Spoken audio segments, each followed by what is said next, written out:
All right, so like we said, welcome everyone. We are celebrating Energy Efficiency Week from October 1st to the 8th, and we're here to talk about the small victories that everyone's been doing in energy efficiency in your homes. So as Peter just said, questions, use the chat function, go for it, just post to the host, post to everyone, whatever's most comfortable for you. And again, privacy for anyone joining, you're not here alone. It's just you can't see the attendees and they can't see you, and attendance is private, so you won't be recorded. And our prize draw, for anyone attending here today, we will be drawing a prize at the end, and we will reach out and contact the winner afterwards. So thank you all for joining. And Peter, do you have anything to add?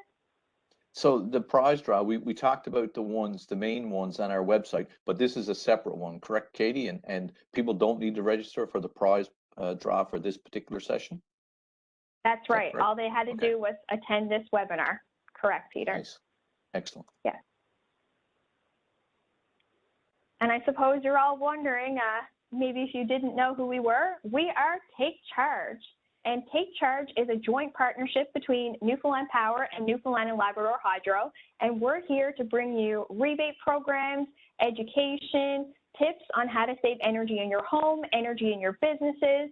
And like the slide says, we're here to really help you take charge of your energy usage and reach any energy efficiency goals that you have in your home.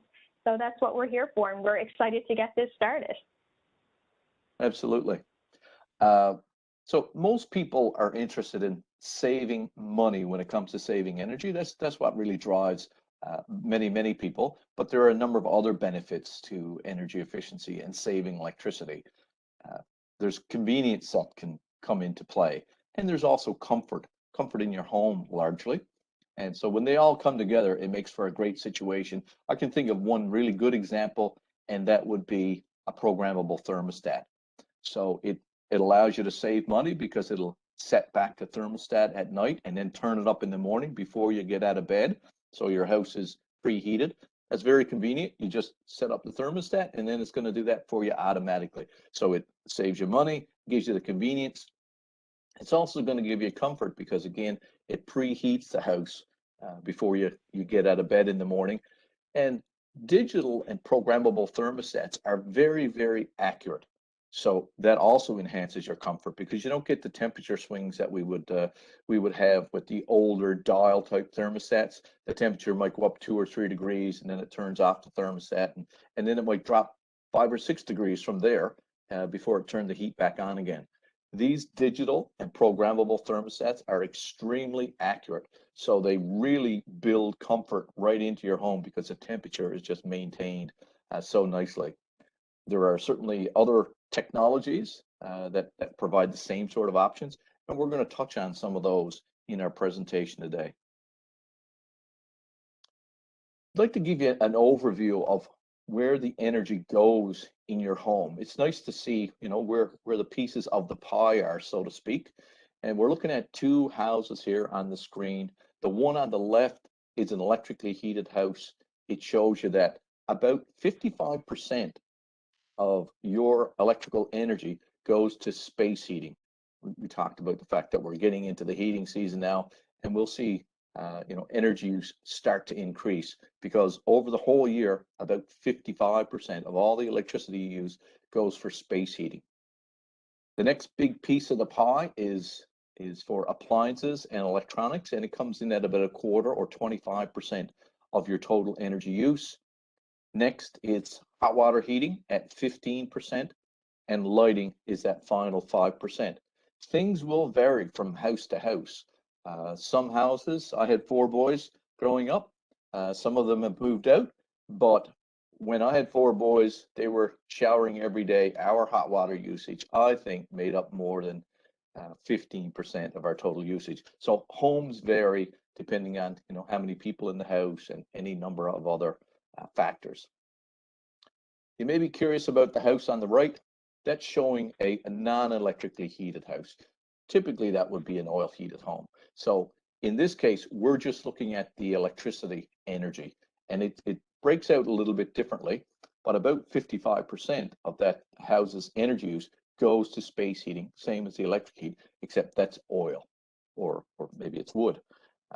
So we see that, you know, about 13% of the non-electrically heated home is going towards space heating to drive fans or fuel pumps, that sort of thing. And then a bigger piece now is those appliances and electronics at about 54%. Then water heating comes in at 23% and lighting at 10%. So we see the numbers are a little bit different between the two houses because we're looking just at the electrical part of the energy. And I'm going to use an example of oil. The oil heat is not included in that house on the right. That will be separate.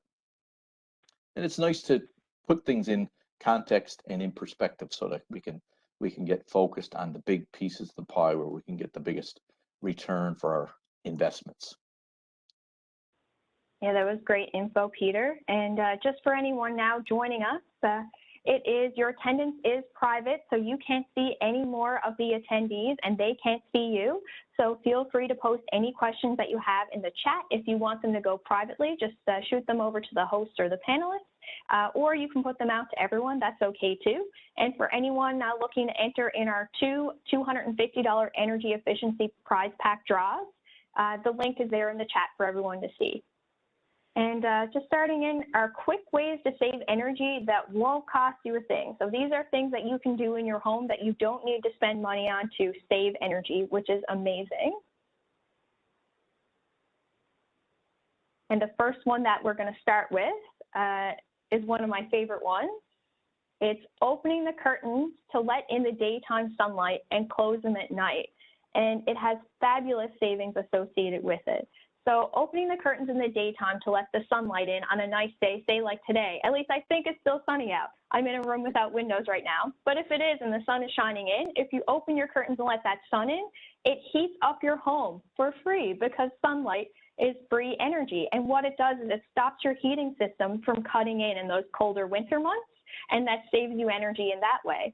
And then at night, if you close your curtains, you can keep the heat in a bit better because windows don't have a very good resistance to heat. Heat likes to escape through windows.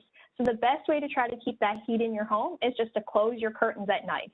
And you're probably wondering, do my blinds have the same effect as these big drapes that you see here in this photo?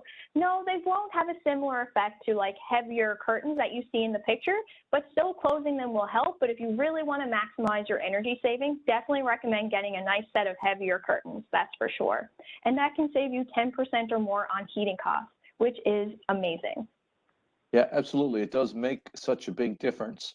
And you know, it's like putting an extra layer of insulation on your windows and trap some cold air behind there, which can reduce some of the drafts that you might feel off a window.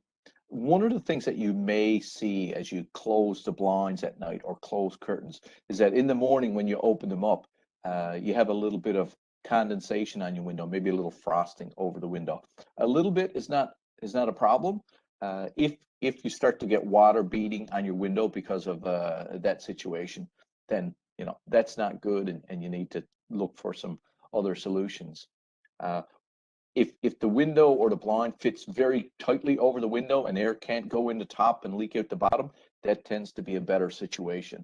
If it's able to move through too easily, that's probably going to contribute to more condensation on your window. The other thing I would say about it is that this time of year, when we get warm temperatures in the day and then quite cold at night or getting colder. I mean, today it's about 16 degrees Celsius or so, and tonight it might go down to 5 degrees. Sometimes that will also contribute to condensation on your window. So it's something to be mindful of. And hopefully you've got a ventilation system or a heat recovery ventilator that will help you deal with that that situation, to keep moisture levels down in your house. So we mentioned, I referenced setting back the temperature. It really does save energy. Sometimes there's some views out there thinking that, okay, well, when the heat comes on in the morning, it's got to stay on longer to heat up my house. And while that is true, you will get pretty significant savings. And you get what I'm going to call the rule of 5. So for every 5 degrees you set back your thermostat, you can get 10% savings. So it really works well. And if you have some unused room, maybe it's a spare bedroom, maybe it's a utility room in the basement somewhere, You can set back the heat there as well to get additional savings. Again, that rule of 5 is a little bit different this time, but if you set the temperature down by 1 degree, you're going to get 5% savings in that room if it's a permanent setback. So that spare bedroom, you close the door, you set the temperature back by a couple of degrees, you're going to get 5% savings for every degree you set it back on a permanent basis. The other setbacks that we often talk about are just overnight. That's where you get the 5, and the 5 is that overnight setback for about 8 hours or so. You do need to be mindful of this. I'm going to talk about that spare bedroom where you set back the temperature and you close the door. You can't set it back too much, or it might, start to lead to problems. You might get a musty smell in there. So if you do that, you set it back too much and you need to turn it up a little bit more. Typically, if we have 21 degrees in our house and we set back to probably 16 or so, that can work pretty well, either for the setback or a permanent setback in a utility room that gets unused or a spare bedroom. But be mindful of it. You don't want to create a problem for yourself either with mold or mildew. Peter, we got a really good question here coming in. Someone with a mini split heat pump, they're wondering if they should be doing setbacks with those as well. What are your thoughts on that? Yeah, great question. And maybe I'll answer a slightly different question first. If you have a central heat pump, one with the ductwork that goes through the house, you don't want to set back those heat pumps, because what'll happen when you set it back up again, that unit will say, okay, I need more heat, and it'll kick in electric resistance with the system, and you lose a lot of the efficiency of the heat pump. With a ductless or a mini split heat pump, that is different. There is no electric resistance associated with that unit. It's just the heat pump itself. You can set it back by a couple of degrees or so, but these units are very, very efficient. So the savings that you get are much reduced from electric resistance. So, only a couple of degrees, no more than that with a ductless system. And maybe the primary reason to do it is more for comfort. The fact that, if it's too warm in the house, it might not be as comfortable for sleeping, that sort of thing. So you will get a little bit of savings, but it's nowhere near as much as setting electric resistance back. And the ductless heat pumps will just ramp up a little bit faster and give you more heat output in the morning when you're setting it back up to make up that the heat that you've reduced. So hopefully that answers that question. That's awesome, Peter. And we actually have another setback question here for you. Focus on heat pumps again. So we have the question: I have a hot water oil-fired furnace for heat, primarily with cast iron rads. Is it feasible to install a mini split system in the main daytime living space? What do you think of that? Yeah, great question. There's always some variables that can affect how things are going to work. With hot water systems, it'll relate a little bit to how many zones you have. And what I mean by that is how many different thermostats you have in the house. If there's only one thermostat, then it could be a little bit problematic, because if the ductless heat pump is in that main area, it's going to, put a lot of heat in there, but other parts of your house might not be able to get enough heat because there's no zones, just one thermostat. But if you've got, let's just say 3 zones, so maybe one in the bedroom area, one in the main living area, and one in another, I'll say a basement area of the house, then it can work much better. The thermostat in the main living area, where we're going to say the heat pump is, it'll give you less heat from the oil furnace, but your heat pump is supplying that. And then in the bedrooms or in the basement area where you need extra heat because there's no heat pump, it'll just call on the oil furnace to give you heat in that zone or that area controlled by the thermostat. So, it's going to depend a little bit. Only one thermostat is likely to be problematic because other areas of the house are going to get too cold because more than likely the thermostat is in the main living area.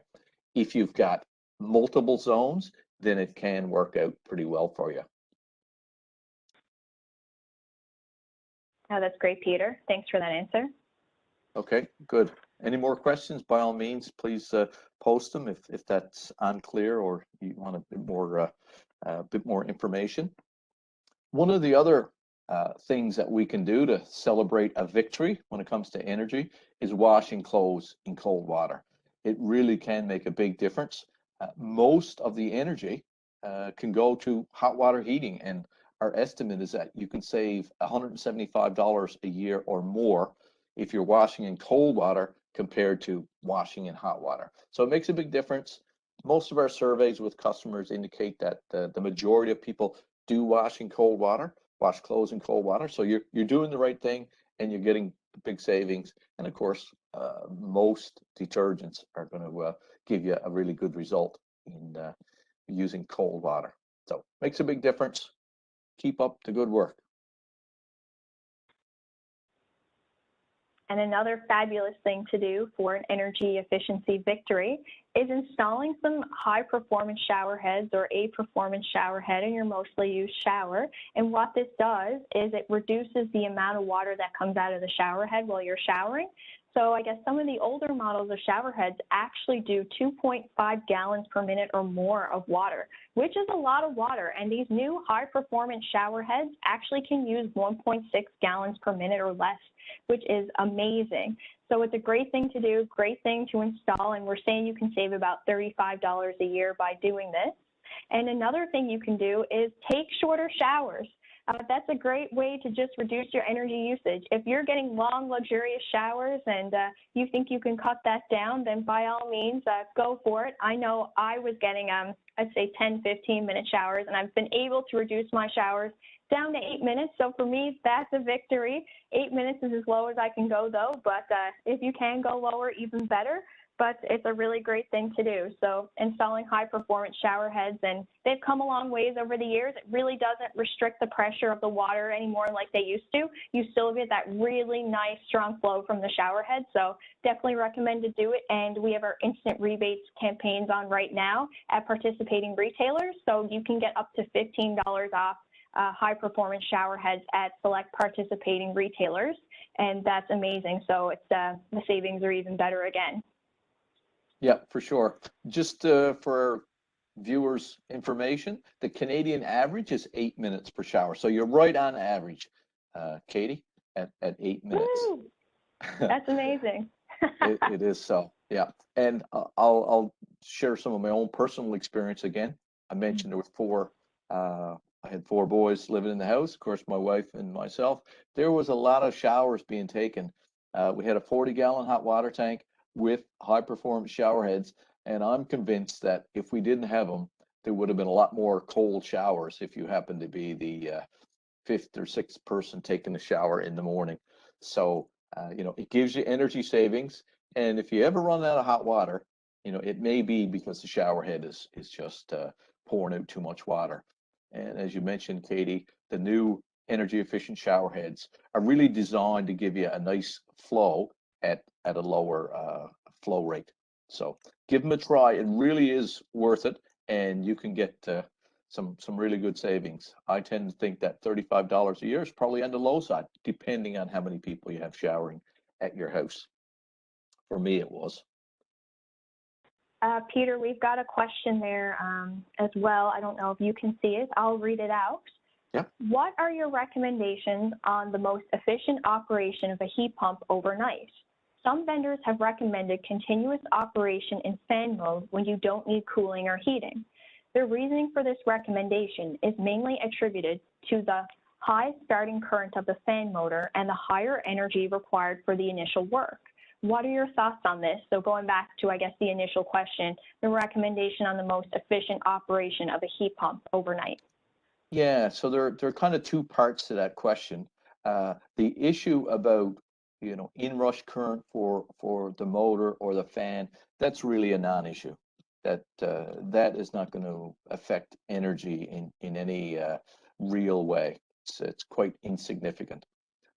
In fact, just about all ductless or mini split heat pumps are what they call variable speed. So they will ramp up the compressor speed to what it needs to be at, and the same thing with the fan speed. There's multiple speeds that are available. So in terms of a starting current, No, it's not going to affect anybody's bill. I can assure you. The other piece of that question may be related to, the best temperature setting overnight. And it really comes back to what I was mentioning earlier, that you can get a little bit of savings. It's not as significant with a heat pump because those units are very efficient. And sometimes it might be more about comfort in the house by setting it back by a couple or a few degrees. When you turn it up in the morning, it's going to work harder for a little bit to put that heat back. And these days, a little plug for Misa, a local thermostat manufacturer here in Newfoundland. You can get Misas for your regular baseboard heaters, and you can also get one for your ductless heat pump, so you can set up a schedule. And I've got one of those, and so I'm able to drop the temperature back a couple of degrees. Like I said, probably as much about comfort in the house as anything. And then, I tend to get out of bed at 7 o'clock, so 6 o'clock or 6:30, I can turn the heat back up and get the house warmed up a bit more in the morning. So hopefully that answers that question. That's great, Peter. Thanks so much. And that's our section for, I guess, quick tips for things you can do that won't cost a thing. So little energy efficiency victories that you can do in your home that really do add up. And moving on now to our takeCHARGE rebate program. So these are rebate programs that takeCHARGE has that can help you save energy on energy efficient products and upgrades for your home. And the first one we're going to start with here now is our instant rebates program. So on now until November 16th is instant rebates. What does that mean? That means money back at the cash instantly on qualifying energy efficiency products. And I'll go through with those products here for you now. I think we just jumped ahead a slide there to give you guys a little bit of I guess, what's coming up. But you can save on lighting. Kaitie. Yeah, a little peep. That was the word I was looking for, Peter. Thank you.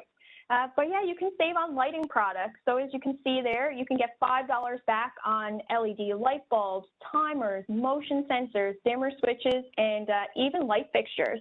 And I know there are light bulbs at certain participating retailers that are actually as low as 99 cents a light bulb. So that is wild if you ask me. Great price. So if you're in the market for any of these products, definitely recommend to get out to the stores before November 16th to grab some. So the next thing that we can save on after lighting is draft proofing products. So another great lineup of things, you can seal up drafts in your home, and drafts certainly make your home feel cool, but not only will it feel cool, but you're losing energy as well. So draft proofing your home is an amazing thing to do. And as you can see, we have a lineup of great rebates and great products there, from window insulation film all the way to outlet switch insulators. So if you're in the market again for any of these for your home, if you need to seal up some drafts before the winter really starts to set in, now is definitely the time. And we have more products as well. So here's the rest of our suite of products, and some new ones for sure. Smart plugs were added there last year, so that's a great thing. I know for me, smart plugs, I plug my Christmas tree into one. That way I can control turning the tree on and off from my phone. But other great uses for those as well. And Energy Star air purifiers were added, which is amazing. And you can get a rebate of $30 on qualifying models, which is awesome. And there in the bottom, it's the high performance shower heads, like we said, $15 off. And I think you can even get some shower heads in store for as low as anywhere from $15 to $20, depending on the model. So that is great. I'm going to post the link to our instant rebates program here in the chat for anyone that wants to look up participating retailers or go over the product line again. Excellent. Thanks, Kaitie. That's great information. And as you said, it's on until November 16th. So people have a little bit more time to take advantage of those instant rebates, but you'd be amazed how quickly it goes. So don't wait, get out early and get those products so that you can start saving early. So we've got a couple now admiring their insulation project in the basement that they're undertaking. And one thing I'll say is that, to go from an uninsulated basement, where you've got bare concrete wall, that heat is able to escape, and it makes the basement cold, and it makes the floor of the main living area cold as well. Very hard to get comfortable if you've got an uninsulated basement. We've got great rebates on the the basement insulation products, up to $1,000 for a basement project and another $1,000 for the attic. In the basement, our rebate covers 75% of the insulating materials. So that is a fantastic rebate available for the insulating materials in your basement. In the attic, our rebate covers 50% of the cost of the insulating material. And like I said, this the couple that we're looking at, they are going to be very happy with how much more comfortable their home is as they get into the heating season. They're going to save money on their bills, but I tell you what, the comfort that you enjoy with a fully insulated basement, that's a daily thing that you get to appreciate. The savings on the bills, they will add up, but the comfort can be an everyday thing.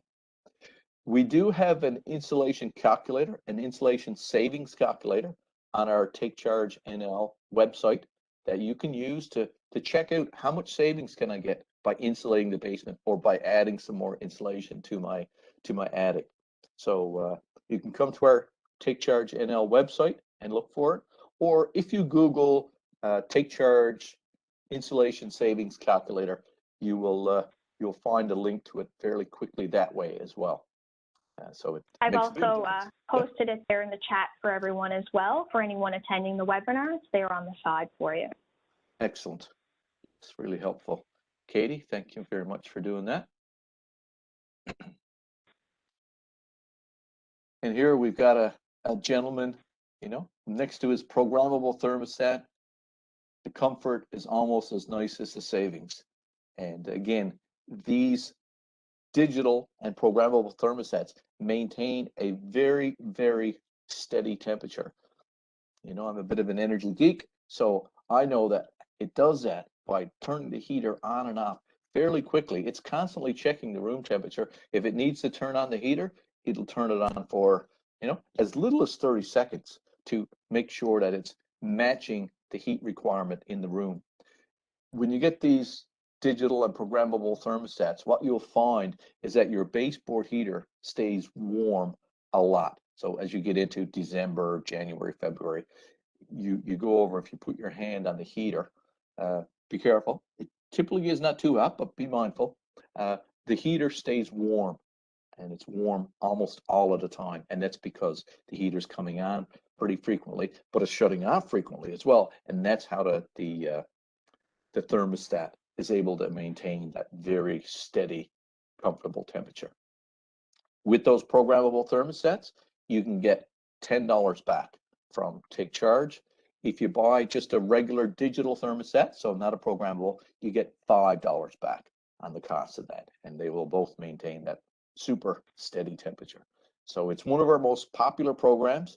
Lots and lots of Newfoundlanders and Labradorians have installed those, and I'm sure that they're enjoying the comfort and the savings. And if you have an oil heated home, I'm sure you're sitting here like, well, that's great, but what about rebates for me and my oil heated home? Well, don't worry, we haven't forgotten about you. If you get insulation and get cozy, you get rebates. And same thing, if you get programmable and electronic thermostats and get cozy, you get rebates. So as Peter just mentioned, with the insulation program, works the same way if you have oil heat. You can get back up to $2,000 on basement and attic insulation. So up to $1,000 for your attic and up to $1,000 for your basement if you have an oil heated home.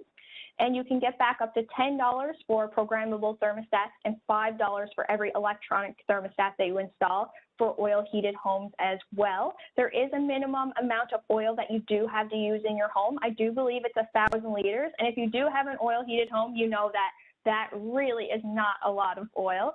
So it's a great program. I'll post the details here in the chat, but we haven't forgotten about you. If you have an oil heated home, there's rebates for you as well. Thanks, Kaitie. We also have a rebate available to people who install high efficiency heat recovery ventilators, or HRVs for short. And these are great units. Could say they're the lungs of your house. They really, what they do is two purposes. They remove the stale air from the house and they bring in fresh air for us to breathe and enjoy, that fresh air in our house. The other thing that a heat recovery ventilator does is it helps control the humidity level in our homes.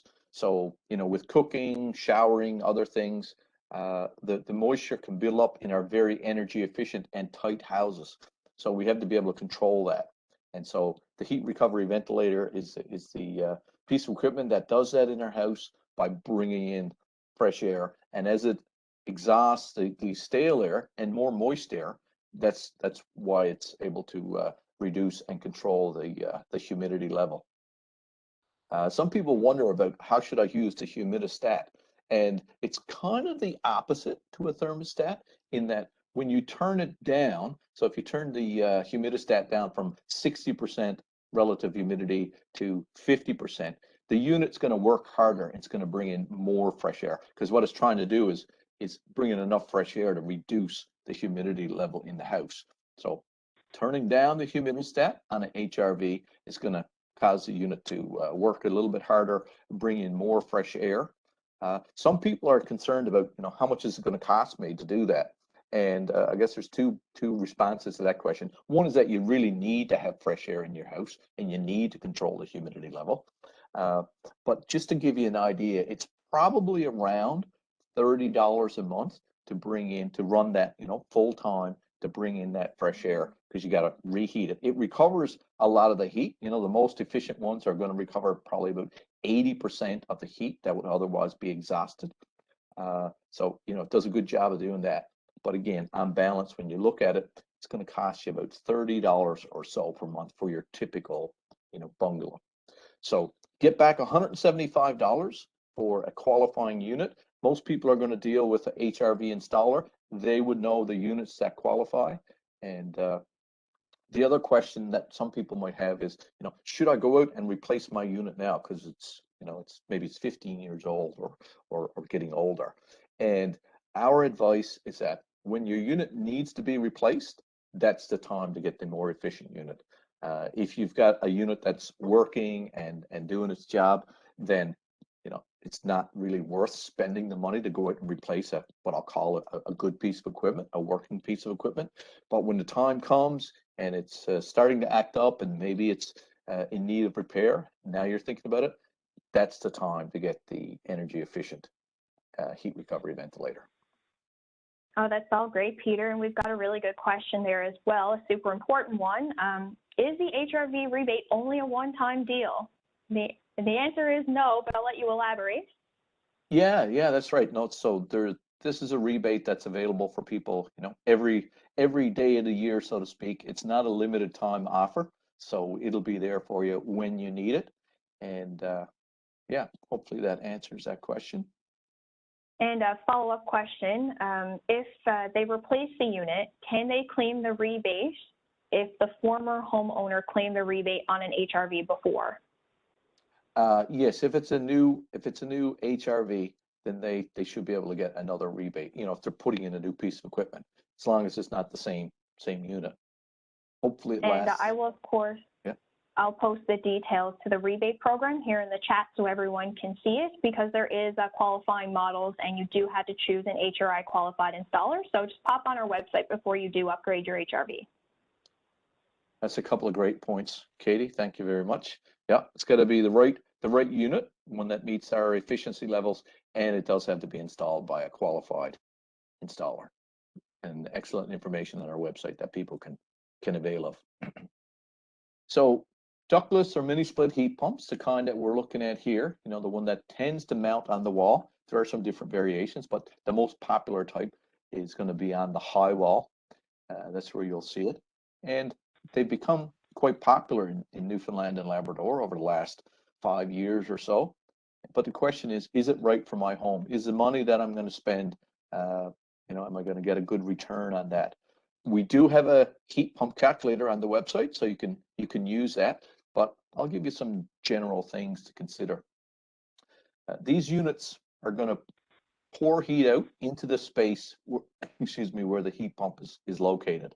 So if you have an open concept house, then it's going to be a better fit. If you've got mostly smaller rooms, enclosed areas where the heat is not going to be able to move through the house, then it's not going to work as well for you.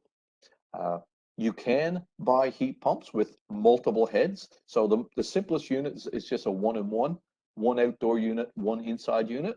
But you can get what they call multi-heads. So you can have one outdoor unit and 3, 4 inside units. So they do come in some different variations, but trying to figure out if it's going to be worth the money is a bit of a challenge. The starting price for a simple one-in-one ductless system is likely to be about $3,000 plus tax.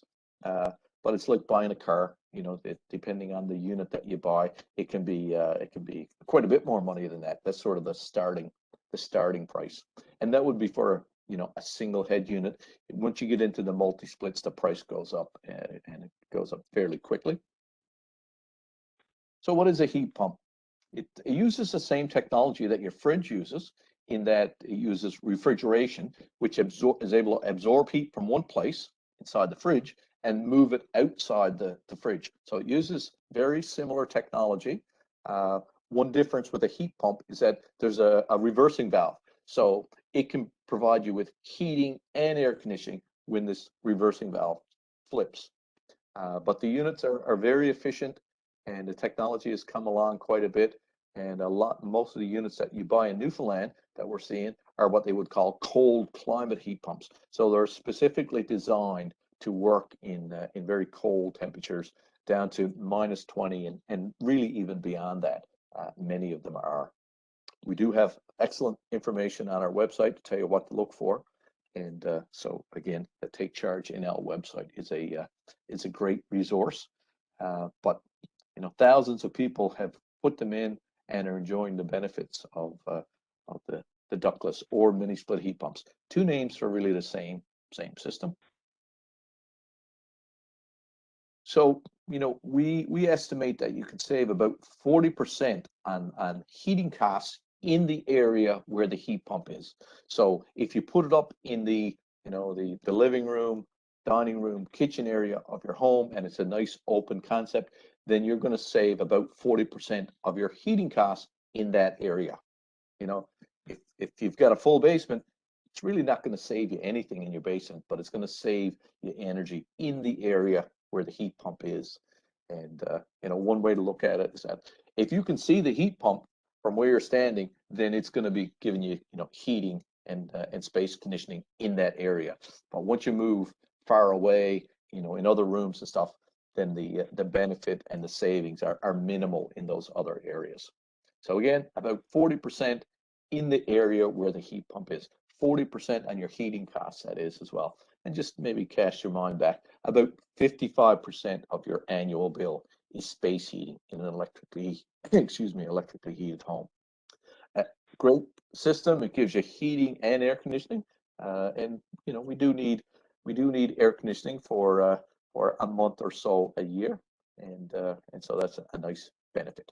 Comfort day and night with that air conditioning option. So a few other things to consider with regard to if a heat pump is right for me is that one of the best things to do in any home is to make sure it's as energy efficient and it's well insulated, so you're keeping the heat in. Then the business of the house layout, if it's more of a wide open concept, then the benefits of a heat pump are going to be greater than if there's a lot of smaller rooms. Keep in mind, you will need to do some maintenance. You got to make sure that outside unit is clear of snow. And perhaps even more importantly, you got to make sure that you're cleaning the filters on a regular basis.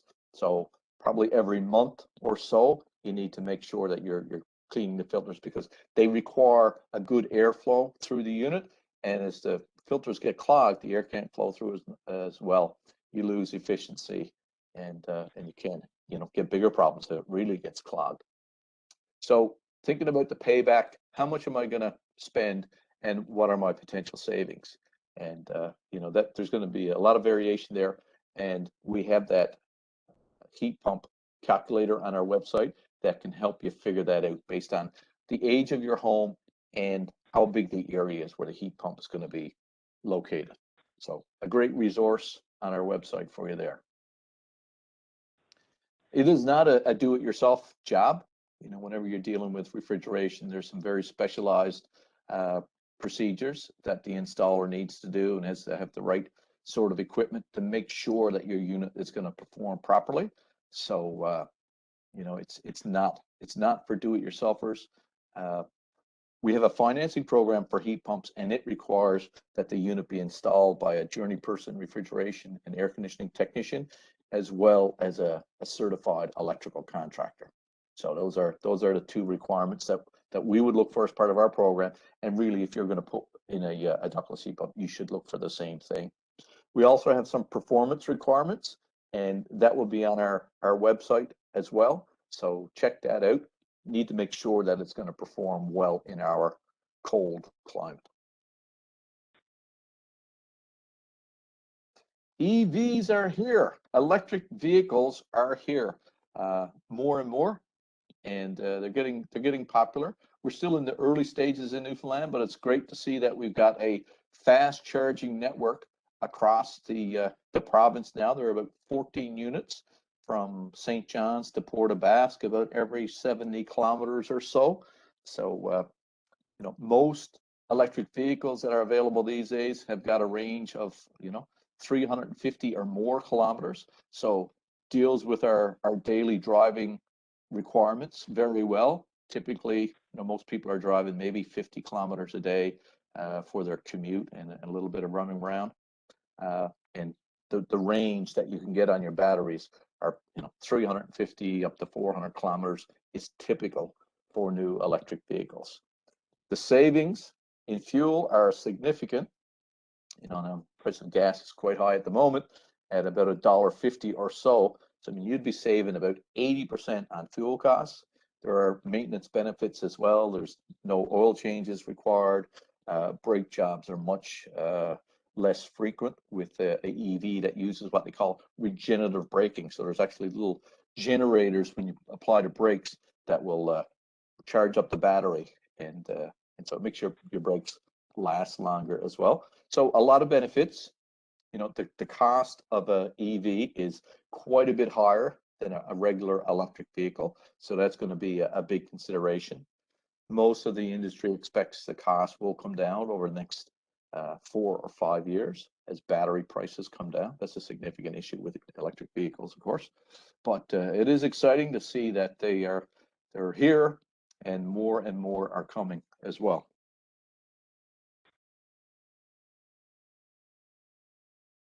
And there are some programs to support people as they look at electric vehicles. The federal government has a grant of up to $5,000 for qualifying electric vehicles.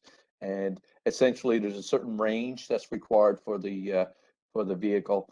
And to get the 5,000, it has to be an all-electric EV.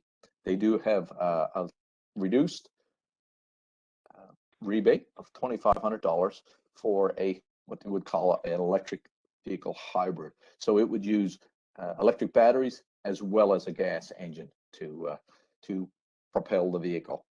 But some great incentives there, and the provincial government has come on side as well and are offering up more incentives.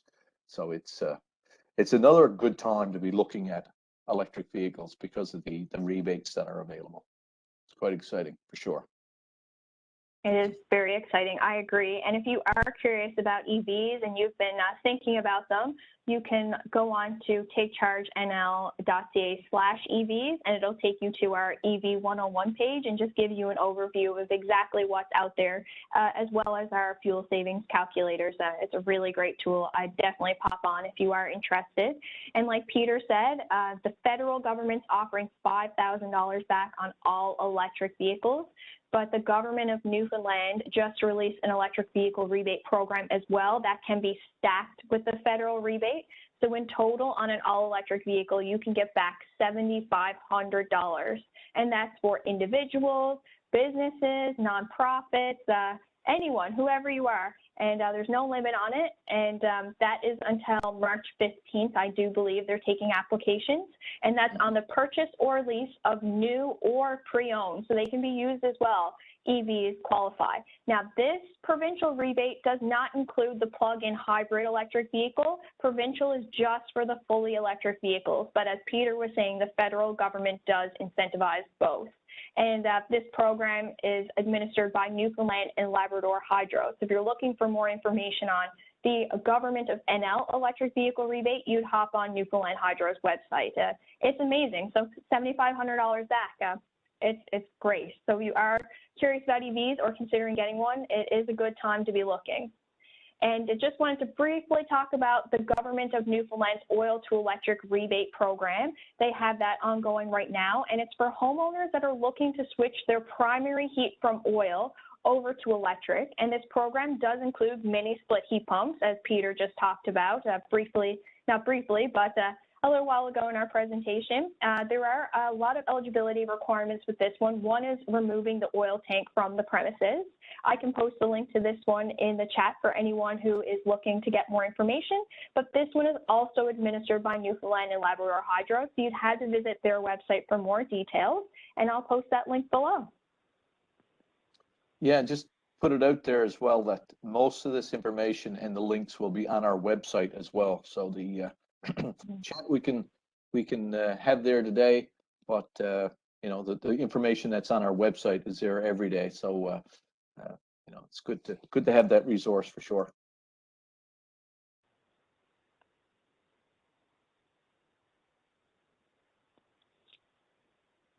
So Kaitie, I think you probably want to talk about some of the other programs that are available as well. Oh, so sorry. I was trying to find that link. Very sorry, everyone. I'll post the link in 1 second. But we do have additional available programs. So Natural Resources Canada has the Greener Homes program, and a lot of people don't know about this one. So we really wanted to bring it up today because it is a fabulous program.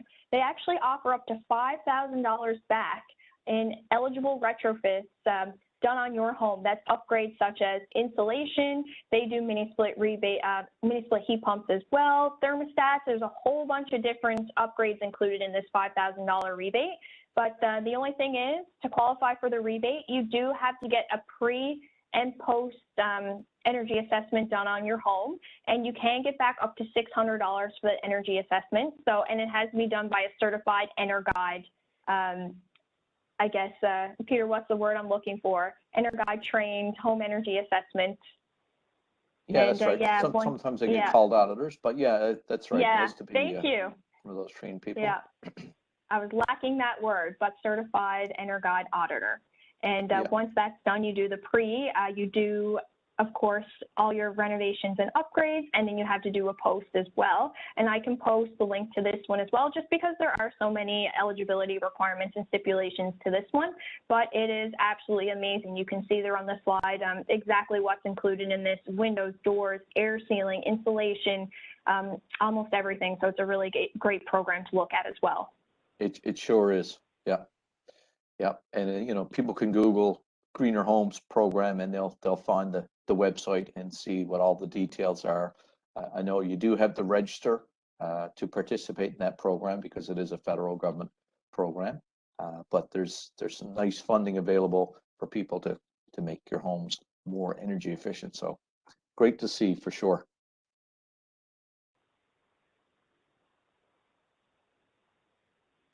That does bring us to the end of our session, and we're still happy and available to answer questions if you have any.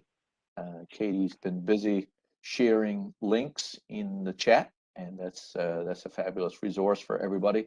As mentioned, you know, our takeCHARGE.nl.ca website will have those links as well. There's an array of information on the website about government programs and about our rebates, and you know what's available to you. That instant rebate program is happening now until November the 16th. Please take advantage of that. Act quickly. You get the rebates right in the store, so it comes off the cost of your products right at the cash. You will see, you know, a takeCHARGE marker in the stores to show you what products are going to be rebated. So so get out there and look for the products that you need to make your house more energy efficient, and take advantage of the rebates that are available to you as well. And we're so happy you could join us today for our webinar. We love celebrating Energy Efficiency Week here at Take Charge, and we also love celebrating all the small victories in energy efficiency that everyone else has been doing in their homes. You know, congratulations to everyone who's done energy efficiency upgrades. It's amazing and makes a difference in your home. And it looks like we do have one last question there. If you have installed a heat pump recently, do you still qualify for the federal government rebate program? You would not if you haven't had the professional audit completed on your house by one of the approved federal government assessment auditors. So you did have to register and have that assessment done.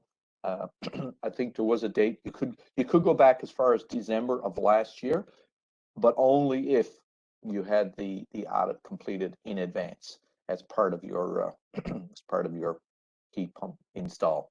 The other thing about the government program is it does require at least a 2-head system to qualify. They want to replace most of the heating system in the house, so that is another requirement. All those details and more will be available on the federal government Greener Homes website to answer those questions for you as well. I did post the link there in the chat. It's quite a long link, but yeah, if you Google, like Peter said, Natural Resources Canada Greener Homes Grant, it will pop up there for you. So it's a fabulous thing to check out. All right, if we have no more questions here for the webinar, feel free to reach out to us at contactus@takechargenl.ca. That comes right into Take Charge, and we're more than happy to answer any questions that you have. So feel free to do that at any time. And thank you so much for joining us today. Yes, thank you very much for taking the time to be with us, and hopefully you found the information useful and you've got some ideas on what you can do to make your home more energy efficient and enjoy some more small and big victories at your house. See everybody. Thank you.